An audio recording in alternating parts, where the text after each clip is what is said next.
بچایا، میرے اللہ کے فضل نے بچایا ہے۔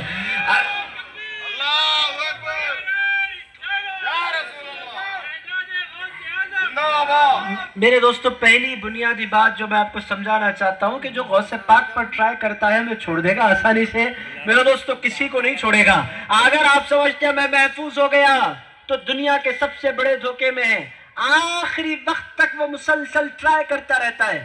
حضرت جنید بغدادی قدس سرہ العزیز کا ایک مرید تھا۔ ہر روز رات میں حضرت جنید بغدادی کی خدمت میں رہنا، تہجد ادا کرنا، عبادتیں کرنا، ذکر کرنا، اذکار کرنا، بڑا نیک بندہ۔ اچانک حضرت جنید بغدادی کے پاس آنا اس نے چھوڑ دیا۔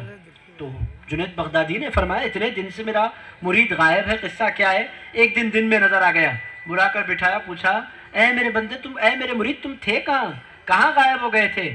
کہنے لگے حضرت وہ پہلے کا مقام اور ہے، اب کا مقام اور ہے۔ فرمایا کیا ہو گیا تمہارا قصہ؟ اب کیا ہو گیا؟ کہنے لگے پہلے میں آپ کے پیچھے رہتا تھا، رات بھر کچھ بھی نہیں دکھتا تھا، ایک دن میں گھر میں بیٹھا ہوا تھا، اچانک فرشتوں کی سواری آئی۔ تو حضرت جنید بغدادی نے فرمایا پھر کیا ہوا؟ اچانک فرشتوں کی سواری آئی، ان لوگوں نے کہا مصلی پر کب تک بیٹھے رہو گے؟ ہم تمہیں جنت کی سیر کروانا چاہتے ہیں۔ میں نے کہا چلو جنت میں چلتے ہیں۔ وہ لے گئے، حور غلمان اور ایک پوری کائنات ہے۔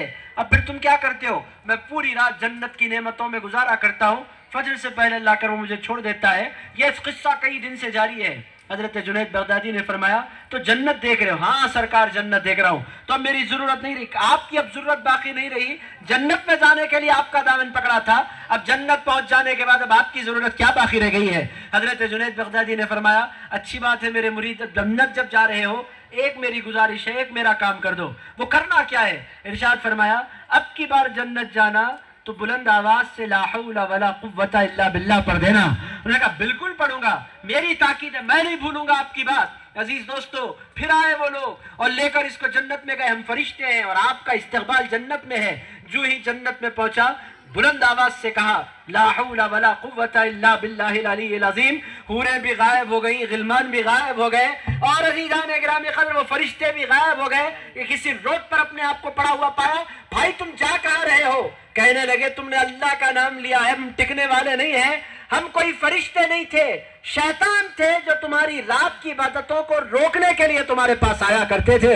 تو عزیز دوستو، بنیادی بات جو میں آپ کی خدمت میں عرض کر رہا ہوں کہ نہ عورت کو شیطان چھوڑتا ہے۔ اب آپ بولیں گے عورتوں کو تو شیطان بہکا ہی نہیں سکتا، وہ تو اللہ کی نیک بندیاں ہیں، ان کو کہاں بہکاتا ہے؟ عورتیں جلال میں آئیں گی، ان کو کہاں بہکاتا ہے؟ عزیزان گرامی قدر، ان کو بہکانے کا بھی ایک ان کے پاس ٹرک ہے۔ ٹرک کیا ہے؟ ایک نوجوان کی زندگی میں اماں پوری تمنا کے ساتھ بہو کو لے کر آتی ہے، پوری خواہش اس کی، پسند اس کی، کوئی شریر ہے اپنی پسند سے لالے تو الگ ہے، عام طور پر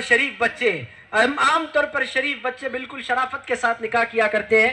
امی آپ جہاں بولیں گے میں نکاح کرنے کے لیے تیار ہوں، بیٹے فوٹو دیکھ لو، امی آپ نے دیکھ لیا میں راضی ہو گیا۔ اتنے نیک بچے بھی آج ہیں عزیز دوستو، بغیر دیکھے کے نکاح کر لیتے ہیں۔ وہ اماں جو پوری ارمانوں کے ساتھ بہو کو لاتی ہے، اس کے بعد پھر کہنے لگتی ہے یہ دیکھو میرا بچہ کیا ہو گیا، بیوی کا غلام ہو گیا، بیوی کے پیچھے پیچھے پھر رہا ہے۔ عزیزان گرامی قدر، آپ نے نکاح کروایا، آپ نے خواہش کی،